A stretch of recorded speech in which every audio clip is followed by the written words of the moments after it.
Hello, everyone, and welcome back to the Commander's Forge. My name is Andy Bentley, and the Forge is an area for me to talk about magic, Commander, and anything else while I try and figure out this whole mental health thing. And as a matter of fact, where did this week go? I feel like I turned around and it was the end of the week again. Either way, one of the things I've been seeing online is particularly Ultra Pro has been working on like their own dry erase tokens. And so I did a little internet research, and I also found that apparently, in addition to Ultra Pro, like Card Kingdom does some, and a few other places do some. And I just want to say that no matter what they do, I will always throw my backing behind Infinitokens. Megan has been a big part of the community for years now, and I think that we should, as a community, still support her. So, that is my 2 cents on the matter. I will not be buying any of the other branded. I keep wanting to call them Infinitokens, but reusable dry erase tokens. That's all I really have to say on the matter. Support your small business creators. Have fun with that. Now, another thing I want to touch briefly on is my, let's call it non involvement in the community. I do not keep my ear to the ground. I do not try to get into every piece of business. Occasionally, I'll see something like, oh, this person's problematic. I'll look into it, I'll do my own research, and then I'll form an opinion from there. That's it. I keep hearing allegations of a certain creator who, whether it was a joke or not, threatened an ex-wife. I'm still trying to figure out what's real and what's not, and I will form an opinion on my own, and then I probably won't talk about it, and I'll either just remove myself from their sphere of influence or not. I don't know yet. But that's kind of all I got this week. It's been a I don't even want to call it a slow week because it hasn't. It's been a very hectic week, and it still feels like I'm trying to just survive. So yeah, that's all I've got for right now. Believe me, trying to organize my thoughts at this particular moment is hard. But I guess one other little bit of news: I did get my new computer chair, so I'm not destroying my knees trying to stand at my desk recording this. So there's that. And yeah, I'm gonna take a quick little break, and when I come back, I'm gonna talk about a deck that I'm working on. And yeah. Alright, and we are back.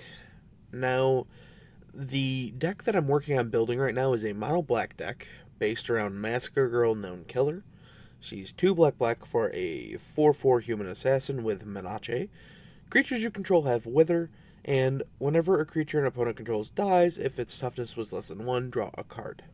So, she does have a way to make your creatures give creatures -1/-1 counters, and that's she gives them Wither. I didn't want to just rely on that, and I was looking through some of the stuff that I had, and I was like, well, I have a Black Sun Zenith, and maybe just getting a +1/+1 counter on other people's creatures is a good incentive for them to leave me alone.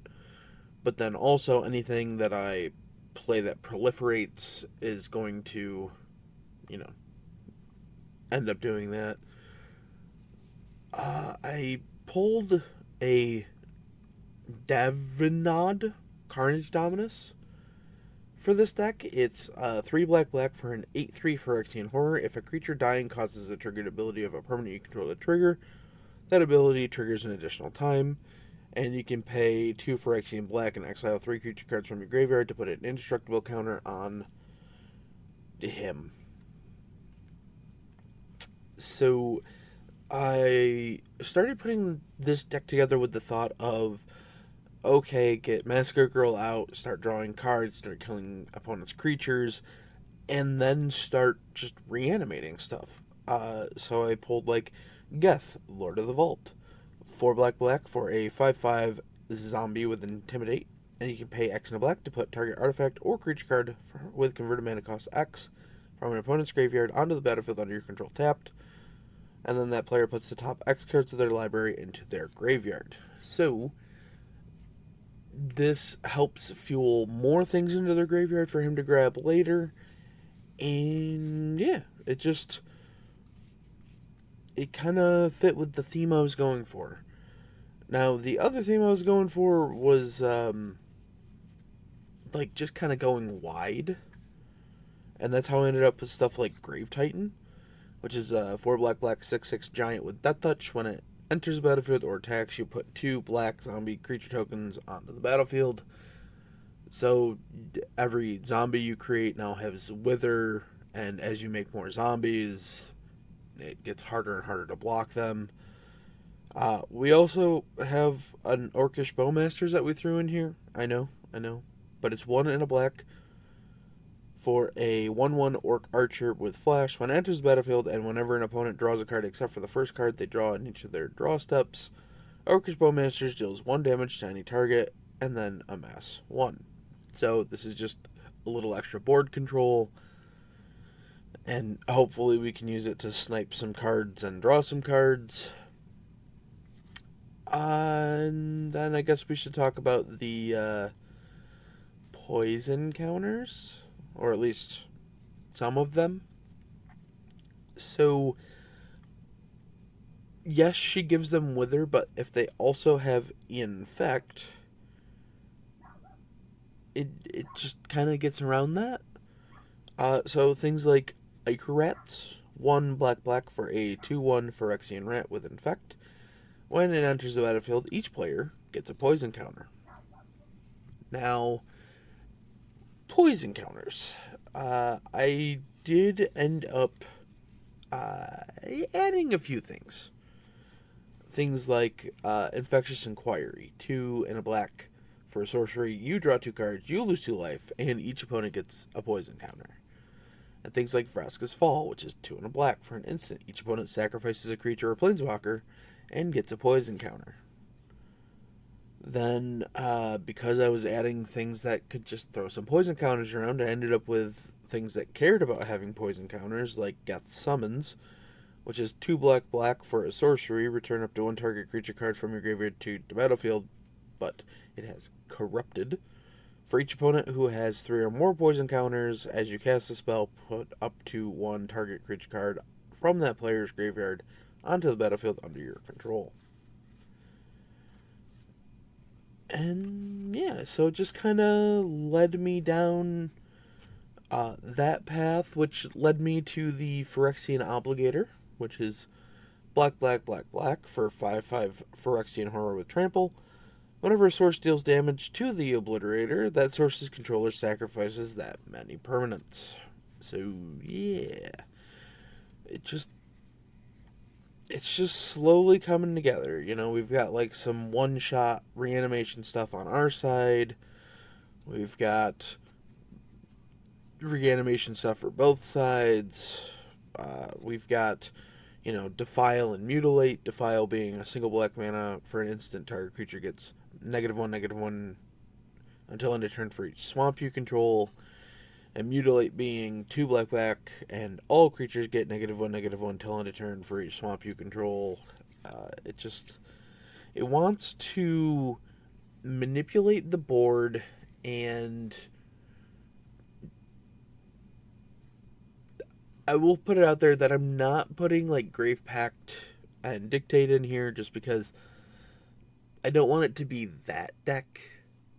But like I am running Massacre Worm. 3 black black for a 6/5 Phyrexian Worm. When Massacre Worm enters the battlefield, creatures your opponents control get -2/-2 till end of turn. Whenever a creature your opponent controls dies, that player loses 2 life. And actually, in that vein, that's actually a funny joke because it's Vein Ripper. 3 black black for a 6/5 Vampire Assassin with flying, and it has ward sacrifice a creature. Whenever a creature dies, target opponent loses 2 life, and you gain 2 life.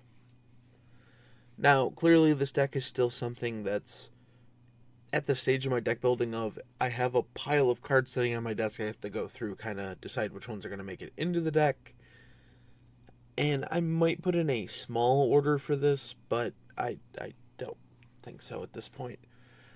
No, I think that's going to do it for me today. I'm going to keep this one nice and short. And I hope you have a wonderful whatever time you happen to listen to this, and bye-bye.